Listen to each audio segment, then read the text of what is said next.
Já estamos ao vivo. Olá, boa noite a todos e a todas, sejam muito bem-vindos. Meu nome é Renata Volman, estou como diretora acadêmica da Comissão da Advocacia Iniciante e também coordenadora do Grupo de Trabalho de Internacionalização da Carreira Jurídica, o qual foi criado por conta de uma demanda da advocacia. Já estamos ao vivo. Iniciante. Olá, boa noite a todos e a todas, sejam...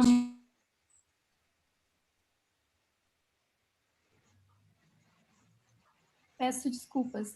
Estou como diretora acadêmica da Comissão da Advocacia Iniciante e também coordenadora do Grupo de Trabalho sobre Internacionalização da Carreira Jurídica, que foi criado por conta de uma demanda da advocacia iniciante e também como sugestão da doutora Luciana Drimmel de tratar desse tema, que coincidentemente surgiu no mesmo período que essa solicitação feita pelos advogados da iniciantes. Antes de prosseguir, eu gostaria de agradecer a presença de todos e a todas que estão nos assistindo nesta noite, além dos nossos ilustres convidados, doutora Daniele Pamplona, doutor Eduardo Sazzi, doutora Luciana Drimmel, doutor Steve Dias, e também aos nossos parceiros para a realização deste evento, que são a Pontifícia Universidade Católica do Paraná e a Comissão de Direito Internacional da OAB do Paraná. A quem está nos assistindo, sugiro que utilizem o chat do YouTube para fazer as interações e as perguntas, as quais serão repassadas aos nossos convidados ao final de todas as exposições. Eu gostaria também de lembrar que este evento está sendo realizado pela segunda vez. Então, em julho de 2019, nós tivemos a sua primeira edição, que foi realizada na sede da OAB Paraná, em parceria também com a PUC. Hoje, os nossos convidados abordarão temas como a importância da internacionalização do direito, internacionalização do currículo, exportação de serviços jurídicos, conhecimentos para atuação internacional e de mercado de trabalho, as oportunidades dos direitos humanos e as experiências internacionais. Então, sem mais delongas, apresento a nossa primeira palestrante, doutora Luciana Drimmel Dias, que é doutora pela Universidade Federal do Paraná e pela Universidade de Milão, Visiting Professor da UConn, nos Estados Unidos, professora titular da PUC, coordenadora do LIP, que é o Law International Program, mediadora judicial e extrajudicial e advogada. Então, a doutora Luciana Drimmel explanará sobre a importância da internacionalização do direito, as suas oportunidades e o mercado e a internacionalização do currículo. Então, doutora Luciana, a palavra é sua. Oi, muito boa noite a todos. É uma alegria estar aqui nessa casa, que é a nossa casa, né? E que hoje a gente vem tratar desse tema que é tão importante e que nós que estamos aqui vivenciamos esse tema já há bastante tempo e queremos então falar para vocês da importância da internacionalização do direito, do currículo jurídico, enfim. Eu quero saudar, né, a CAI, né, a Comissão de Advogados Iniciantes, mas também a Comissão de Direito Internacional, na figura aqui da Renata e do Steve, nossos colegas, amigos aí de jornada. Quero agradecer também o convite, né, da OAB, por intermédio de ambos, do presidente, doutor Steve, e da Renata, representando aqui o Wagner. Quero saudar o doutor Eduardo Sazzi e a professora Daniele Pamplona, minha colega, amiga de longa data na PUC. Doutor Sazzi, que eu estou conhecendo hoje, mas tenho certeza que teremos muito a contribuir e trocar. Muito bem. Quando a Renata me ligou, né, por intermédio da CAI para fazer essa intervenção, eu, de pronto, falei, puxa, que bom, é uma oportunidade novamente de tratarmos do assunto. Estivemos juntos, se não me engano, em 2019 ou 2018, acho que 19. Estivemos juntos em 2019, ainda no mundo presencial, né? E foi uma grande alegria, assim, uma grata surpresa, porque tivemos aí uma participação de em torno de 250 pessoas presencialmente, e em torno de 400 inscrições para o evento, então foi um grande sucesso, o que já demonstrou que as pessoas realmente estão voltadas a essa lógica, né? E isso é muito bom saber, né? Que o advogado, na sua casa, está voltado à lógica da internacionalização. Isso é incrível da gente perceber, né? Isso porque eu digo que, na nossa época, vamos falar que é um pouquinho atrás, né? Isso é uma coisa para alguns, não só porque fosse mais difícil de internacionalizar, seja por conta das oportunidades, seja por conta de informações, mas porque talvez a gente não pensasse muito sobre internacionalização, né? A gente pensava, bom, eu vou me formar e vou fazer abrir um escritório, fazer um concurso, enfim, não existia muito essa lógica, né, da internacionalização. E hoje a gente vê, né, as pessoas, tanto os profissionais em início de carreira, quanto os profissionais em meio de carreira, ou mesmo já bastante prontos na carreira, se voltando a isso, até porque cada vez mais nós temos sido convidados a isso. Veja, com essas oportunidades da pandemia, nós temos aí um mundo totalmente aos nossos pés, né? A gente está junto online, real time, com vários lugares do mundo, né? Só dependemos aí um pouco de fuso horário, mas isso tem gente que acorda 3 horas da manhã para fazer aula em outros lugares, em outros cursos, enfim. Então, assim, eu tenho algumas coisas para falar, eu queria compartilhar algumas coisas com vocês. Eu tenho aí 6 anos na internacionalização da Escola de Direito, né? Agora eu faço a coordenação do LIP, sempre fui a coordenadora, mas agora eu estou só na coordenação do LIP, a gente passou o bastão aí, né? Tem que ter sucessão, passei o bastão aí para o professor Jordão Violim, que também está sempre aqui na casa, né? Um convidado sempre querido. Mas foram 6 anos na Escola de Direito, fazendo internacionalização, o que me deu algum background aí para conversar com vocês um pouco sobre a importância dessa internacionalização do currículo, por quê, né? E como. Né? Eu acho que a gente faz aí um porquê e um como, porque eu acho que as pessoas estão interessadas realmente em saber disso.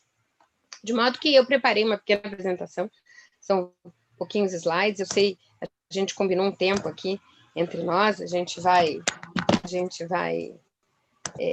nos ater a isso, porque tem outros colegas que também têm bastante coisa bacana para falar.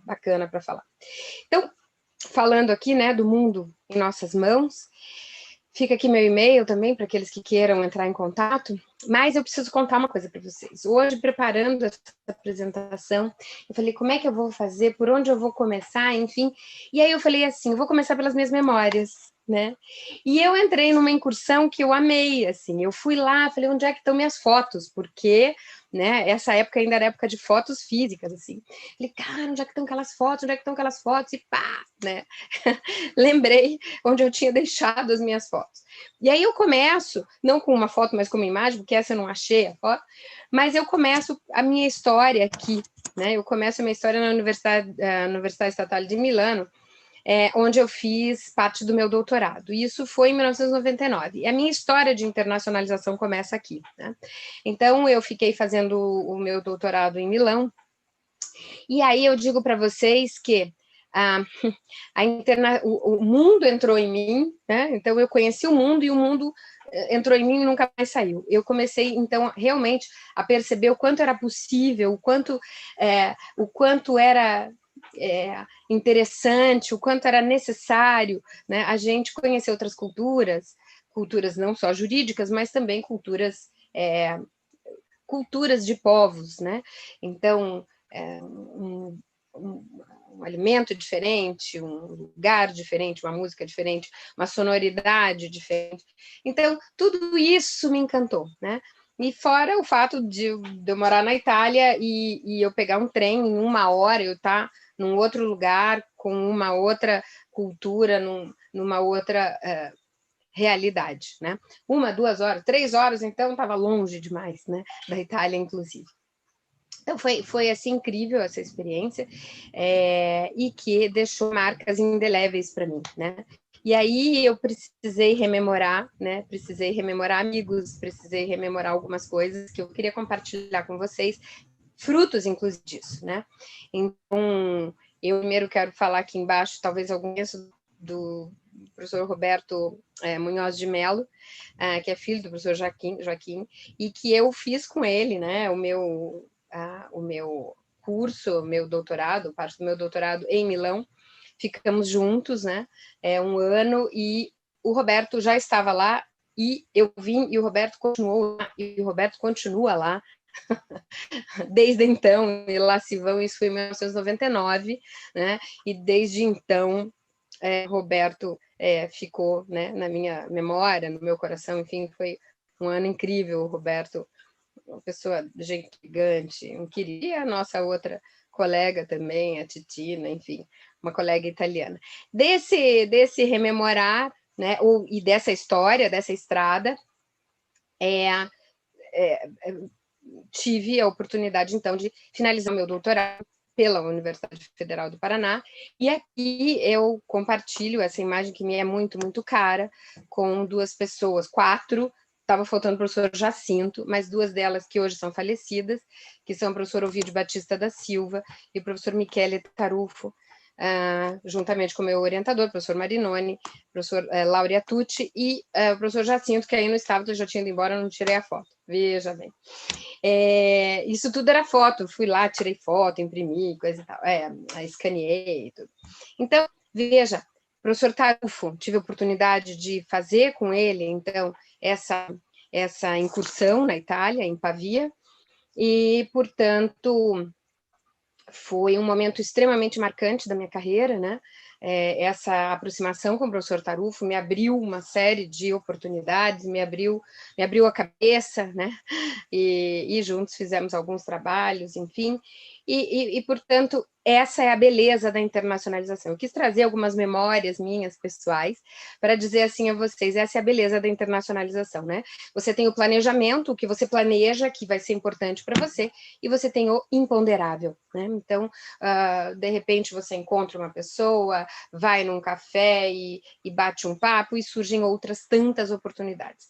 Então, aqui, um pouco da minha história na internacionalização, e portanto, como foi para mim essa história. E aqui, mais recentemente, agora o ano passado, eu estava, antes desse mundo ter virado de cabeça para baixo, eu cheguei dia 8 de março dos Estados Unidos, dia 19, 18, tudo fechou, aquela loucura, eu quase fiquei por lá, mas enfim, eu estava em Connecticut o ano passado, esse aqui é o pessoal de lá, a Ian e a Carrie, e eu estava fazendo o meu visiting professor por lá. Então, veja, uma história do passado, uma história mais recente, né? Um pouquinho de rugas a mais, uns quilinhos a mais, mas muito feliz por essa oportunidade. Bem, assim, a estrada é longa, e como é que a gente faz para desbravar essa estrada, né? É uma estrada longa e infinita, porque no momento que a internacionalização entra em você, você não quer mais deixar desse processo, né? E aí eu acho que sempre tem aquela pergunta, né? Como internacionalizar o meu currículo? Eu acho que essa é a pergunta de $1 milhão, né? Porque você fala assim, não, professora, me dá a fórmula. Cara, não tem fórmula. Já vamos começar por aí, né? É uma pergunta bem difícil da gente responder, porque não tem uma fórmula. Porque nessa minha trajetória na internacionalização, da escola de Direito da PUC, então, a gente se fez essa pergunta muitas vezes e, de fato, não há fórmula. Por que não há fórmula? Porque há diversidades, de peculiaridades e dificuldades das mais diversas, né? E necessidades das mais diversas e interesses dos mais diversos. Então, cada um vai encontrando o seu jeito de buscar essa internacionalização. E aí, tem uma fala do meu diretor de internacionalização que eu gosto muito, e ele diz assim, internacionalização é um meio, um processo, não um fim em si mesmo. Né? Então, você não fala assim, eu vou internacionalizar, pronto. Daí eu fui lá, fiz um LLM fora, beleza, e bola, vamos embora, agora eu estou internacionalizado. Não é. É um processo que não acaba. Né? Por isso que eu disse, é uma longa estrada, é um processo que não acaba. Né? Mas ok, você pode ser um pouco mais objetiva, professora, eu estou te ouvindo, estou achando legal, mas você pode me dar um pouquinho mais de informações? Sim, né? Então, eu posso dizer primeiramente para você que o profissional do direito hoje, ele está convocado, né? Convocado a uma atuação profissional voltada a um mercado global. Isso é um fato. Tá? Então, você tem que realmente buscar essa lógica da globalização, porque ela é cada vez mais importante para todos nós, né? O mundo se relaciona internacionalmente e a gente não pode ter essa visão local, né? Vivenciar a diversidade é fundamental, né, no mundo contemporâneo, temos que vivenciar a diversidade. Temos que desenvolver soft skills, que venham a nos permitir, né, essas condições de internacionalização, que são capacidades de flexibilização, boa comunicação, trabalho em time, vivenciar os desafios, superar desafios, né? Então, todas essas lógicas das soft skills, elas são necessárias para você internacionalizar e você ganha com a internacionalização, né? Eu gosto de contar uma história bem engraçada, assim, que aconteceu. Quando eu viajava sozinha pela Europa, me aconteceu uma vez que eu tinha uma mala, né? E fui até o toalete, e aí chego no toalete e ou cabia eu ou cabia a mala. E eu estava sozinha. E aí você fala, bom, né? O que eu faço? Ou eu ou a mala? Né? Eu digo, bom, a minha necessidade é maior, né? Então vamos resolver o nosso problema, e a mala fica para fora e entrega para Deus e vamos embora. Então, assim, essas pequenas vivências, né, do dia a dia que você só percebe quando você está nessa condição, né? E tantas outras histórias que todo mundo tem essas histórias na bagagem, né? Todo mundo tem essas e outras tantas, né? Basear-se em valores de cooperação, parceria e benefícios mútuos, né? Então, a internacionalização diz respeito a isso, né? Você não vai para um lugar para tomar para si aquilo, né? Então, há sempre uma troca cultural. Portanto, parceria, cooperação, trazer e levar, isso é muito importante. Uma outra coisa que eu acho que é muito importante é a gente ter essa percepção de que a gente vai, principalmente nós que estamos num terceiro mundo, e a gente tem que falar isso, num mundo menos desenvolvido, estamos nessa condição. Então, quando a gente vai e tem esse acesso, é muito bacana que a gente pense em trazer de volta, né, em retribuir aqueles que não puderam ir, né? Então, eu sempre tive isso na minha mente, retribuir. E nessa medida, né, tenho algumas dicas aí em termos do direito, né? Então, para você perceber, né, que o direito é uma pauta global, que você desmistifique a ideia de que não é possível internacionalizar o direito. É possível, sim. O direito é um fenômeno local, porém, a sua inserção é global, né? E se você tiver essa visão, você criará oportunidades de carreira, sem dúvida nenhuma. Vivenciar além de fronteiras permite encontrar soluções para os nossos próprios problemas, né? Quando a gente sai, quando o peixe sai da água, que ele percebe que ele estava na água. Então, é importante a gente perceber que a Terra é redonda e que ela é azul, né? E a gente só pôde fazer isso quando a gente ganhou a Lua. Então, isso é fundamental. O direito na perspectiva comparada pode ser extremamente ágil, inovador e surpreendente. Então, existem pautas internacionais que te trazem uma visão bastante importante para trazer para a sua comunidade. E uma carreira internacional necessita de inspiração e estratégia. Um mentor é fundamental para auxiliar a vencer as dificuldades do caminho. Então, veja, nós que estamos aqui, eu tive, naquela outra palestra que a gente fez, a gente estava com o Monroy Olsen, que é uma pessoa queridíssima, que eu conheci naquele dia e que, nossa, a gente fez um monte de coisa juntos depois, enfim, me entrosei bem com o Monroy. E aí ele disse, eu fiz o meu LLM fora e a gente não tinha internet, a gente não tinha informação, então era muito importante, assim, a gente, o caminho era da gente, a gente tinha que ir fazendo tentativa e erro, né? Hoje, vocês têm uma gama gigante de informação e de acesso, né? E mais, vocês podem ter mentorias, né? Vocês podem ter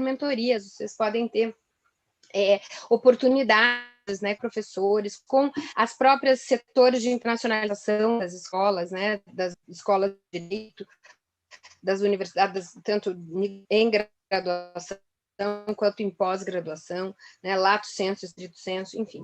Então, hoje, o que eu quero dizer para vocês? As oportunidades estão cada vez mais amplas, eu já vou encerrando logo a seguir. As oportunidades são cada vez mais amplas, ok? Vocês têm, dentro das universidades, muitos caminhos, né? Então, enquanto PUC, né, eu posso dizer a vocês, né, nós temos vários intercâmbios em 270 universidades em todos os continentes, né, para os alunos PUC. Nós temos vários programas de internacionalização, né? Então, a gente tem um programa que é muito legal, que se chama Global Classes, e a gente tem aqui a professora Daniele Pamplona, que é integrante desse programa, né, e faz Global Class, tanto na graduação quanto na pós-graduação. Os Global Classes são aulas em outras línguas, no caso ela dá aula em inglês, em níveis diferentes de uso da língua, nível 1, 2 ou 3, o 3 é totalmente 100% em outra língua, e que permitem, portanto, essa internacionalização que a gente diz em casa, né, a internacionalização em casa. Nós temos propostas várias de short courses, né, cursos de curta duração de verão e de inverno. Então, a gente tem uma série de oportunidades. E, em especial, eu queria, né, tomar liberdade aqui só de falar dessa oportunidade que é o nosso Law International Program, que é o programa que eu coordeno, e que pode, né, dar a vocês essa oportunidade de internacionalização em casa. Ele é um programa 100% online, 100% em inglês. A professora Daniele Pamplona é nossa professora constante no Law International Program, ela sempre trabalha temas de direitos humanos, né? O ano passado foi uma sucessão, sempre mas o ano passado foi, assim, peculiar, porque foi um tema que, a princípio, depois a Dani vai falar sobre isso, né? Parece engraçado, né? Foi Business and Human Rights, né? Então, como é que a gente conjuga essas duas realidades? A professora Daniele, que é uma estudiosa do tema, né, trouxe com brilhantismo, encantou os alunos, eles ficaram extremamente encantados com Business and Human Rights. Dani, e, portanto, então, o LIP é esse programa que congrega essa internacionalização dos temas jurídicos, né, e congrega também a mentoria, né? Então, ao mesmo tempo que a gente expõe as pessoas a uma realidade globalizada, como a Dani trouxe, Business and Human Rights, a gente teve International Courts com o professor Thales Costa, que é um professor também visitante na Sorbonne. Nós tivemos Law and Economics com a professora Márcia Carla e o professor Giovanni, então, o professor Giovanni Ribeiro. Então, realmente, é um programa misto, né, que traz uma série de possibilidades de internacionalização, e, ao mesmo tempo, em áreas importantes do direito internacionalizáveis, ao mesmo tempo, uma mentoria que foca você, né? Então, esse semestre a gente está com Dispute Resolutions, Arbitration, Mediation e DSD, Dispute System Design, que é a possibilidade de você congregar as várias metodologias de resolução de disputas dentro de um sistema para ganhar mais rentabilidade dessa resolução. Então, são temas bacanas que a gente procura trazer com professores incríveis, né? Tem a professora Gabriela Asmar, que é uma mediadora internacional carioca, o professor Maurício Gon, que é o nosso querido, conhecido, enfim. Então, eu também vou estar com vocês. Então, assim, fica aqui o convite também para esse potencial aí de vocês buscarem uma internacionalização, e eu só diria assim, né, para finalizar, quero agradecer, né, mas também quero finalizar dizendo, o caminho da internacionalização é individual, mas vocês têm hoje acessos dentro das universidades, procurem a sua universidade de origem, né, ou procurem a PUC, né, procurem as suas universidades de origem, e vocês terão mentores, vocês terão pessoas que podem lhes auxiliar nesse caminho, que é através de cursos dentro da sua universidade, ou cursos como um LLM, como outras oportunidades que vocês podem encontrar. Eu acredito ter gente aqui que vai falar sobre o LLM, eu não vou entrar nesse assunto, então eu vou deixar, inclusive a Renata, né, é uma pessoa que poderia até tratar do assunto, foi fazer um mestrado, um LLM fora, então eu deixo aqui para os meus colegas, agradecendo a oportunidade mais uma vez que me trouxe a CAI e a Comissão de Internacionalização, do Direito Internacional, desculpe, e quero saudar os meus colegas e fico à disposição para quem tenha dúvidas ou queiram fazer, né, algumas intervenções, a gente fica aqui à disposição. Quero agradecer desde logo. Muito obrigada, doutora Luciana, excelente exposição e muito bom a senhora poder compartilhar um pouquinho da sua história, da sua trajetória conosco. Então, agora, para tratar do tema exportação de serviço jurídico, convidamos o doutor Eduardo Sazzi, que é advogado, doutor em Direito Internacional, consultor do Programa das Nações Unidas de Desenvolvimento e vice-presidente da Comissão de Direito Internacional da OAB Paraná. Então, com a palavra, doutor Eduardo Sazzi. Boa noite a todas e a todos. É um prazer estar aqui com vocês. Agradeço o convite da Comissão do Advogado Iniciante, agradeço a possibilidade de compartilhar essa mesa virtual com meus colegas, né, de profissão e de interesse pelo direito internacional e pela internacionalização. O meu foco aqui vai ser a exportação de serviços, né, e eu vou buscar passar algumas orientações para ajudar cada um dos advogados a se posicionar como um exportador de serviços jurídicos, né.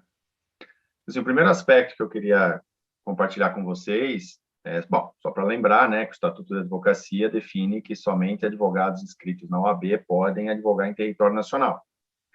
E caso algum estrangeiro, algum advogado estrangeiro queira atuar no território nacional como um consultor de direito estrangeiro, ele tem que ter uma inscrição na OAB conforme o provimento 91 de 2000. Então, toda vez que um estrangeiro advogado quer atuar dentro do Brasil, ele tem que ter essa inscrição na OAB. Agora, a OAB não tem nenhuma regulação tratando da exportação de serviços, ou seja, dos advogados brasileiros, das sociedades de advogados brasileiras, atuando nos outros países. Porque aí, digamos assim, é um problema dos outros países, né? Mas não há dúvida que nós podemos, mesmo assim, trabalhar como exportadores de serviços, né? E exportador de serviço quer dizer ter cliente estrangeiro, né? Um cliente estrangeiro, ou assessorar um cliente brasileiro para fazer um negócio fora, ou assessorar um estrangeiro para fazer negócios de suas atividades aqui. E aí são todos os ramos do direito são possíveis, não só o direito internacional, mas também o direito de família, a parte empresarial, a parte civil, tributária, ou seja, todos os ramos do direito permitem a exportação de serviços, né? Isso é importante ter claro, né? E aí, para você ter um cliente estrangeiro, bom, o primeiro aspecto é como que eu me relaciono com ele? Da mesma forma que você se relaciona com um cliente brasileiro. Ou seja, tem que se estabelecer um contrato, porque o Código de Ética e Disciplina da OAB define, no artigo 48, que os honorários têm que ser contratados por escrito, definindo claramente qual é o serviço, qual é a remuneração e qual a forma de pagamento. Dentro do sistema internacional, os regimes de contratação de honorários são aqueles mesmos que nós já praticamos aqui no Brasil.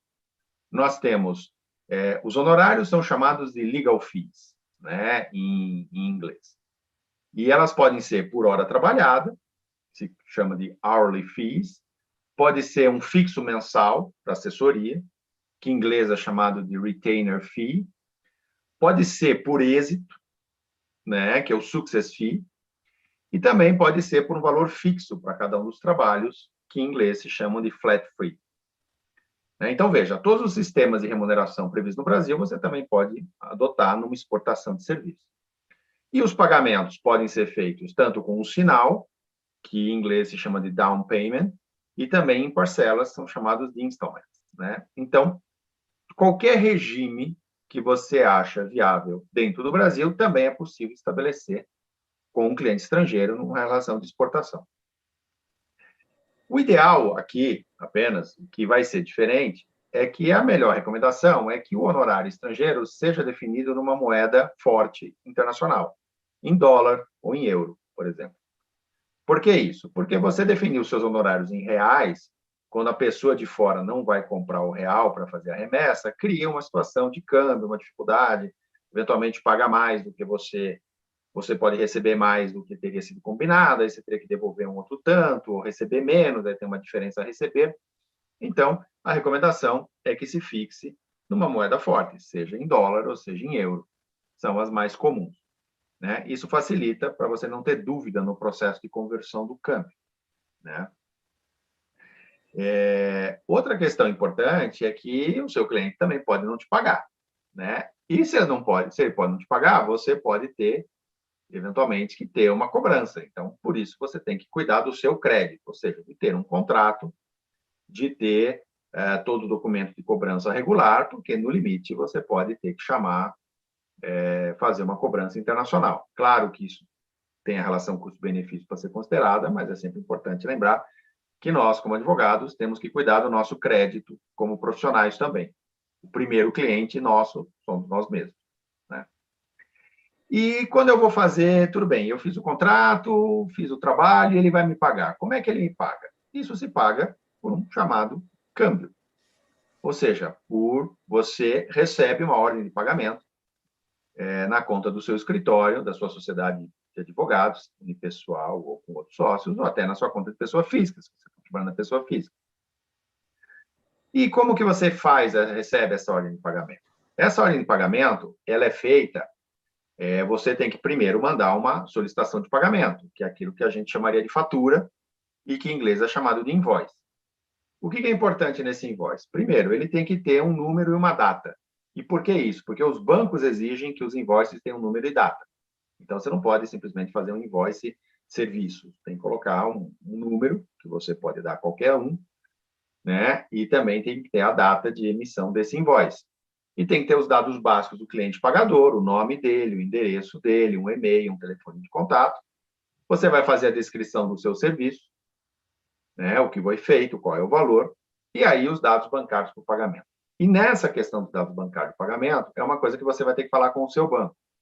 Por quê? Porque no sistema internacional de transferências também existe alguma coisa parecida com o que a gente tem aqui, quando a gente vai mandar uma TED ou um DOC.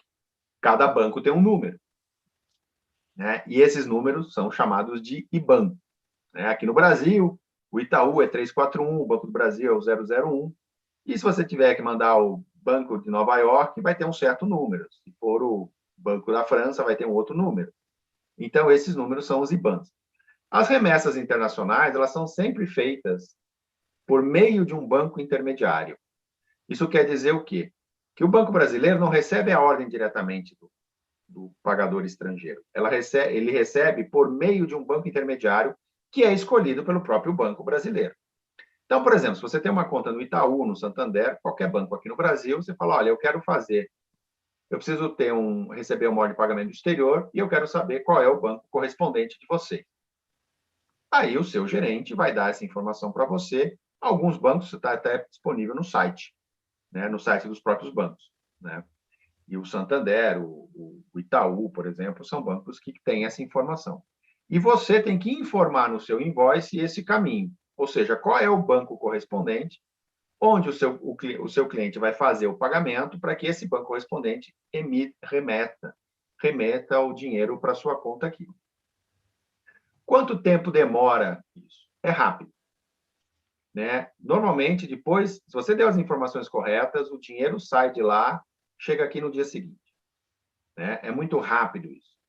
Só não é rápido se você dá informações incompletas, ou se você apenas dá os dados da sua conta no Brasil, né? Aí você vai ter dificuldade, porque o banco de lá não vai conseguir identificar o banco daqui. Eles se identificam por meio desses códigos IBAN, ou então do chamado código SWIFT, que é uma outra sigla que existe. Então, é importante, quando você for fazer um invoice, colocar os dados desse banco intermediário que o seu banco vai informar para você.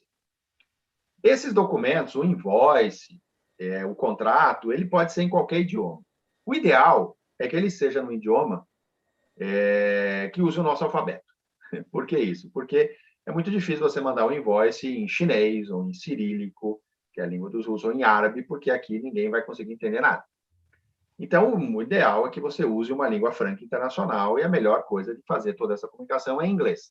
Mas não precisa ser em inglês, né? O invoice pode ser em espanhol, pode ser em francês, pode ser em alemão, né? O importante é que seja uma língua que você entenda e que o seu correspondente entenda, né? Ou seja, a língua comum entre você e o seu cliente. Se for o francês, não tem problema, faça em francês. Se for espanhol, também. Se for português, sem problema. O invoice pode ser em português, né? Mas o ideal é que ele seja feito numa língua franca, uma língua mais fácil, né? Porque isso vai transitar pelo banco, então seria importante que a gente colocasse uma língua que alguém do banco pudesse entender, né? Quando você vai fazer o fechamento de câmbio, você fez o invoice e o cliente mandou. Vai aparecer uma ordem de câmbio, ordem de pagamento vinda do exterior na sua conta bancária. E aí você vai fazer um fechamento. Esse fechamento, você vai ter que dar a natureza da operação para o Banco Central. Por que isso? Porque o Banco Central brasileiro classifica todas as remessas de acordo com a natureza do serviço. Com a natureza, não do serviço, a natureza da remessa, né? E qual é a natureza da operação? É exportação de serviço ou exportação de serviço jurídico. Primeiro você entra como exportação de serviço e dentro dos serviços vai aparecer lá, exportação de serviço jurídico. Esse é o código que você vai ter que utilizar. Ao fazer isso, o Banco Central, o seu banco, vai começar a criar uma referência numérica para a transação que você fez. Então, por exemplo, os serviços jurídicos têm um código 45110. Então, esse número vai aparecer. Não existe um código para reembolso de despesas. Isso quer dizer o quê? Aqui no Brasil, você manda os seus honorários e uma nota de despesa. Para o exterior, não existe um código específico para a nota de despesa. Então, ou você embute a despesa no honorário, ou você faz dois invoices, o invoice de despesa e o invoice de honorários, mas você vai ter que fechar tudo como se fosse um código de serviços jurídicos, porque não existe um código no sistema do Banco Central, do regulamento de câmbio, sobre reembolso de despesas. A separação é importante para efeito da tributação da sua sociedade. Se você, por exemplo, o sistema vai perguntar para você se a transação tem aval do governo brasileiro, você tem que dizer não. Por quê? Porque não é uma operação garantida pelo governo brasileiro. A natureza do pagador-recebedor é outra coisa que vai aparecer. E aí você vai ter um código, por exemplo, de outras entidades privadas estrangeiras, que é um código 95. Por quê? Porque esse é um sistema dos bancos, né? Ou pode ser uma pessoa física domiciliada no exterior, que seria o código 97. E aí, perguntado se tem vínculo com você, ou seja, se aquela pessoa é sócia sua ou não, você vai dizer que não tem vínculo. Cada um dessas escolhas que você vai fazendo no site do banco vai criando um código numérico. E esse código numérico é o que vai ser usado para a estatística de câmbio do Banco Central, né? Mas, com isso, você fecha o câmbio. Você vai fechar o câmbio, provavelmente o seu banco vai pedir para você dar informação, mandar documentos em PDF, do invoice, do contrato, você manda isso tudo, e tudo isso você faz dentro do aplicativo do seu banco, dentro do site, da página da internet. Você não precisa ir na agência, não é uma coisa muito complicada, mas você tem que se familiarizar. Então, quando for fazer uma exportação, aí sim, talvez valha a pena sentar com o seu gerente do banco para ele explicar como é que funciona o sistema para o fechamento de câmbio. Do ponto de vista tributário, tem uma questão interessante quando a gente faz exportação de serviço. É que a gente não paga PIS e COFINS, né? Seja se você está no Simples, o seu escritório está no Simples, se o seu escritório está no lucro presumido ou no lucro real, você não paga PIS e COFINS na exportação de serviços. Então, mesmo no caso do Simples, quando essas alíquotas se somam, você vai ter que dar um tratamento separado para isso, para você não pagar PIS e COFINS sobre a exportação de serviço. E também você não paga ISS sobre a exportação de serviço quando o serviço é realizado lá fora, né?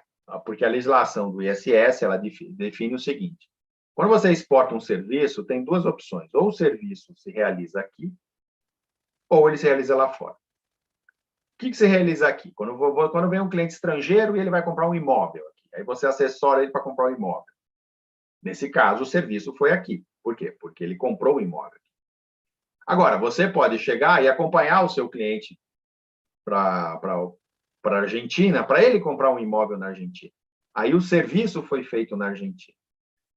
Quando o serviço é feito fora do Brasil, você não paga ISS. Quando é feito dentro do Brasil, você paga o ISS, né? Então, essas são umas características aí tributárias diferentes. Eu sou obrigado a emitir nota fiscal de serviço depois? Sim, você é obrigado. A Prefeitura de Curitiba determina a emissão de nota fiscal de serviço, só que aí você emite contra o tomador estrangeiro sem o CPF, sem o CNPJ. Qual é o valor que você vai usar na nota fiscal? O valor em euro? O valor em dólar? Não, o valor do câmbio. Então, o que a gente faz? Normalmente, você vai emitir o câmbio, você vai emitir o invoice, que é um documento que você fez no seu computador lá, papel, Word, digamos assim. Você vai mandar para o cliente estrangeiro em euro, em dólar. Vai vir a remessa para cá e essa remessa vai ser convertida em reais. O valor da conversão em reais é o valor que você vai colocar na nota fiscal de serviço aqui para a prefeitura. Porque mesmo nas exportações de serviço, o regulamento da prefeitura exige que haja uma declaração, que seja a emissão da nota fiscal. Então, essas são, em regras gerais, assim, as sugestões que eu dou para vocês em termos de exportação de serviço. Lembrando que qualquer advogado, mesmo nunca tendo feito um curso no exterior, pode fazer uma exportação de serviços, pode ter clientes estrangeiros, em todos os ramos do direito. Agora, se você também quer pensar numa internacionalização da sua carreira, eu vou gastar meus últimos 2 minutos aqui para falar das experiências que eu tive como profissional. Eu fiz um doutorado no exterior, eu já cheguei a viajar a trabalho para mais de 20 países e todos os continentes, e tenho artigos publicados fora, e isso acontece o quê? Quando você tem realmente uma visão mais abrangente, como a doutora Luciana colocou, nós vivemos num mundo globalizado, nós temos que ter uma visão abrangente. Mas quando a gente pensa em escrever artigos científicos, escrever livros, uma sugestão que eu dou é pensar em escrevê-los em idioma estrangeiro. E por que isso? Porque quando eu fiz meu doutorado na Holanda, eu tinha vários bons professores de direito internacional aqui no Brasil, que tinham ideias muito vanguardistas comparadas com as ideias de lá, mas eles não eram encontrados nas bibliotecas da Europa. Por quê? Porque eles escreviam em português. E o português é uma língua com muito pouca gente lê. E, basicamente, nós aqui no Brasil, porque Portugal é um país muito pequeno, uma fração da nossa população. Então, se você escreve em inglês, se você escreve em espanhol, você tem a possibilidade de ser citado e de ter as suas ideias espalhadas pelo país, pelo planeta inteiro. Justamente por você utilizar uma língua que é uma língua mais internacional, digamos assim. No direito, nós gostamos muito de escrever em português. Mas, por exemplo, outros ramos, por exemplo, a medicina, os artigos científicos dos médicos, são todos escritos em inglês. A maior parte deles. Não todos é demais, mas a maior parte deles. Porque eles sabem que, para ser citado internacionalmente, eu tenho que escrever em inglês. Então, essa é uma sugestão. Quer ter uma exportação de serviço, quer ter uma carreira internacional, há a necessidade de ter um domínio de uma língua estrangeira, preferencialmente o inglês, que é a língua mais franca, e você tem que se esforçar em escrever os seus artigos, os seus estudos em inglês, para que eles possam ser publicados em revistas estrangeiras, para que você possa ser citado, para que você possa ter a oportunidade de ver os seus livros, suas obras serem citados por autores estrangeiros também, não apenas por aqueles brasileiros. Mas, se você não domina um idioma estrangeiro, se você não quer ter uma vida acadêmica de escrever artigos, não tem problema. A internacionalização por meio de exportação de serviços é um caminho viável, é um caminho importante, e aí eu, com isso, encerro aqui a minha exposição e passo de volta a palavra para a Renata. Obrigado a todas e a todos. Doutor Eduardo, muito importante e interessante as suas pontuações sobre exportação de serviço. Muito obrigada também por compartilhar um pouquinho da sua experiência.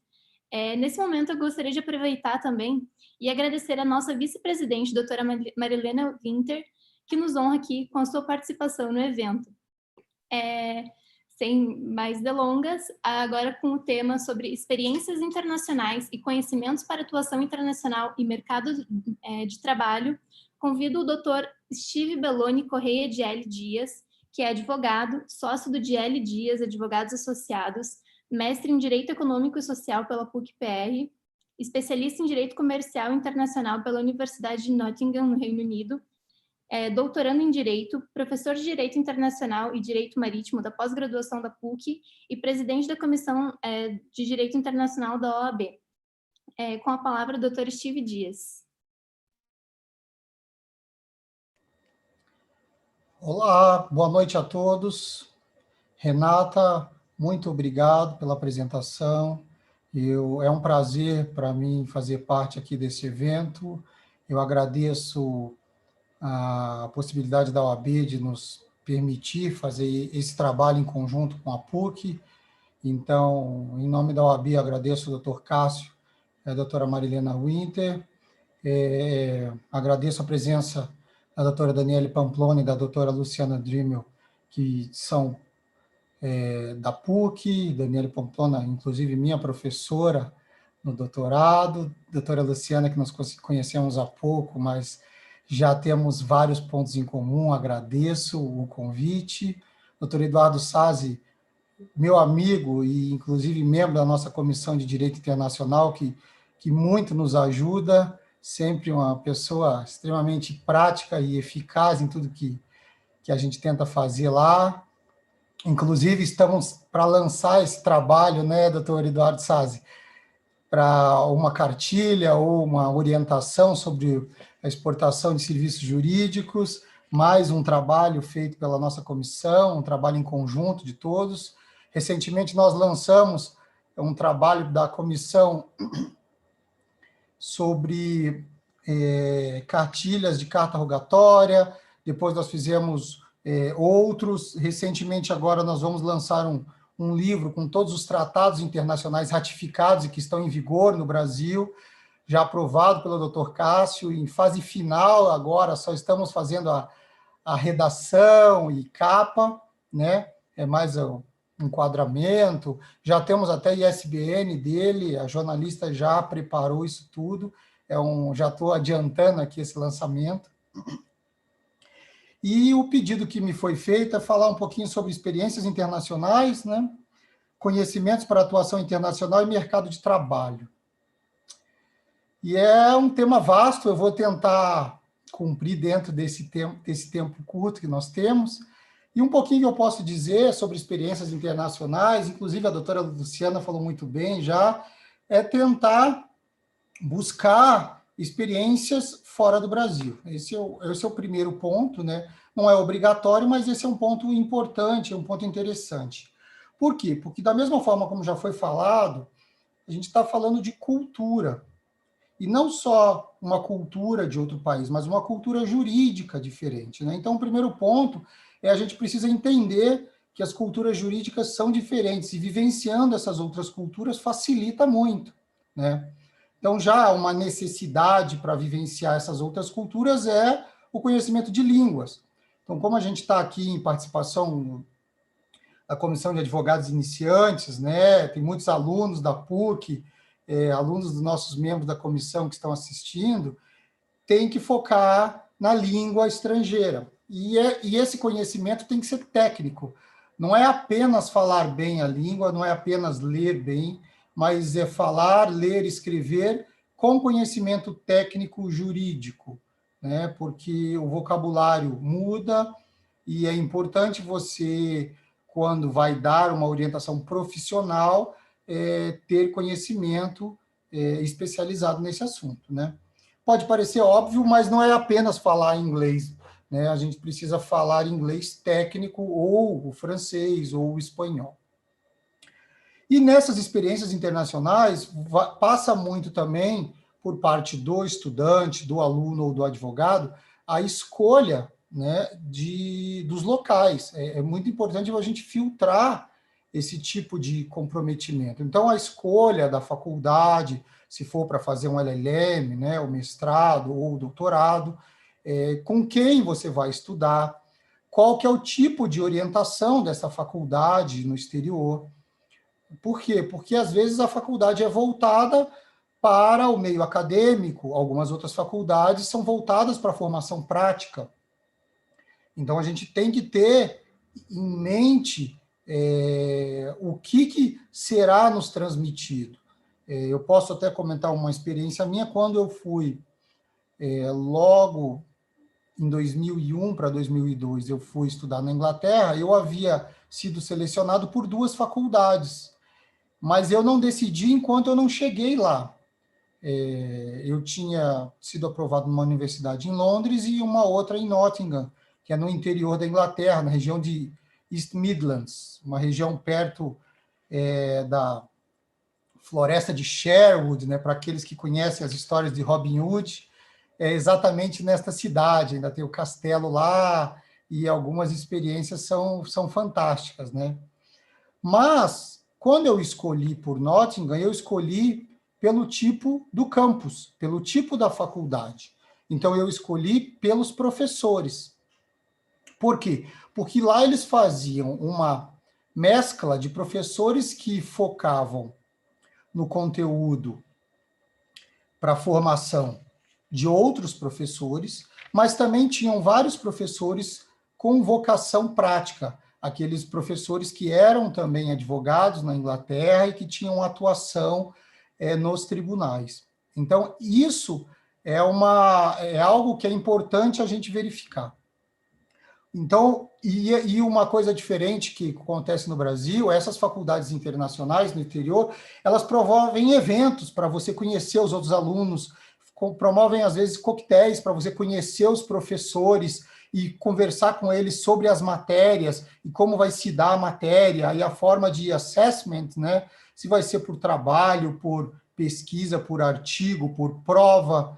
E aí você, às vezes, consegue, inclusive, montar o seu currículo. É muito interessante porque dentro do mestrado, um LLM fora, você pode escolher as matérias, dependendo do tipo de matérias, você recebe um tipo diferente de título. Se você escolher todas as matérias em direitos humanos, você pode ter um LLM em direito internacional. Mas se você escolher todas as matérias em direito comercial, você pode ter um LLM em direito comercial. Ou se você pode mesclar em direito comercial e internacional, né? Porque você escolheu matérias como Conflict of Laws, que a gente chama aqui, né, o direito internacional privado, né, o conflito de leis no espaço. E aí você tem essa mescla e essa titulação muda, porque você escolhe a especialidade. Então, é muito importante você ser criterioso nessas escolhas, né? Inclusive, de como você vai viver, ou se você tem acesso fácil à faculdade, às cargas horárias, se é um estudo integral, né? Se você vai se adaptar a esta cultura local também, não só a cultura jurídica que você vai estudar. Então, às vezes, existem N outros problemas que o estudante ou o advogado que vai para fora trabalhar ou se especializar precisa colocar dentro dessa pauta de decisões. Da mesma forma, é muito importante essa experiência porque você cria um networking. Então, você cria um networking de como você vai trabalhar ou vai estudar numa área jurídica de outros advogados que são de outras partes do mundo e que depois podem servir como uma rede de negócios para você, mesmo advogando no Brasil, né? Então, você às vezes precisa indicar um cliente ou trabalhar em conjunto com o escritório no exterior, e você pode utilizar esse seu networking, esse advogado que ficou seu colega ou que você trabalhou junto, para poder indicar. Por quê? Porque a gente trabalha numa profissão que já demanda muita confiança, né? E é uma responsabilidade muito grande para nós advogados indicar outro profissional ou trabalhar em conjunto com outro profissional, porque a gente tem um nome a zelar, né? Então, essa preocupação precisa ser levada a cabo. Um outro ponto que eu gostaria de trabalhar, tentando mesclar aqui o tempo, é o conhecimento específico que a gente precisa ter, né? Então, esse conhecimento específico vai desde o conhecimento geral do direito internacional público, mas principalmente hoje em dia o conhecimento específico do direito internacional privado, né? E a gente vai pegar lá os livros do Jacob Dollinger e outros internacionalistas brasileiros, o Beat Resteiner, e as matérias principais, né? A gente vai tratar de nacionalidade, de questões de condição jurídica do estrangeiro. Então, a gente tem um novo Estatuto do Estrangeiro em vigor, e aí a gente já parte por um outro aspecto da atuação do advogado profissional, ele está sempre atualizado, né? É muito importante isso. A gente vai falar das conflitos de lei no espaço, eu vou me ater um pouco mais a essas questões, e conflito de jurisdições. Por quê? Porque a gente vai trabalhar, hoje em dia, a gente vive numa sociedade de consumo, e já vamos deixar claro, não estou falando uma sociedade consumista, mas uma sociedade que vive do consumo, e essa sociedade de consumo é aquela que representa que todos nós consumimos algo ou necessitamos de algo que não foi produzido por nós. E normalmente, o mercado internacional, esse comércio internacional, e essa excessiva especialização é que nos permite utilizar, né, e usufruir de produtos altamente especializados que vêm de todas as partes do mundo. E, em função disso, a gente traz aqui o comércio internacional, que é algo que eu gosto muito de trabalhar, e vou trazer alguns exemplos. Né? Em função disso, o que a gente tem que exigir do advogado que vai trabalhar na área internacional? Um excessivo conhecimento das questões de lei aplicável, das questões de jurisdição, das questões de foro, né? O advogado precisa ter conhecimento, precisa saber qual que é a lei de direito internacional privado no Brasil, o que é o direito internacional privado, o que ele faz. Né? O direito internacional privado é aquele ramo do direito que não vai resolver diretamente a questão, mas ele vai indicar a lei, a norma aplicável àquele litígio, aquela lide, com um ponto de interseção internacional. Então, é uma lide que pode ser similar a uma lide nacional, a um conflito nacional, mas com um vínculo internacional, ou seja, um contrato entre uma das partes estejam em países diferentes. Tá? E aí a gente vai trabalhar de compra e venda, contratos de transporte e assim por diante.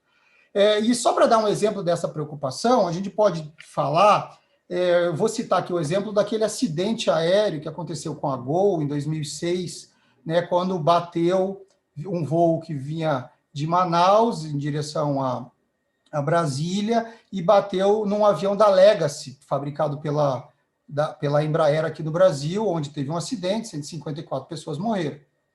E nesse fato, nesse acidente muito grave, houve, né, por parte dos advogados, a discussão e a escolha do foro, da jurisdição, a escolha da jurisdição.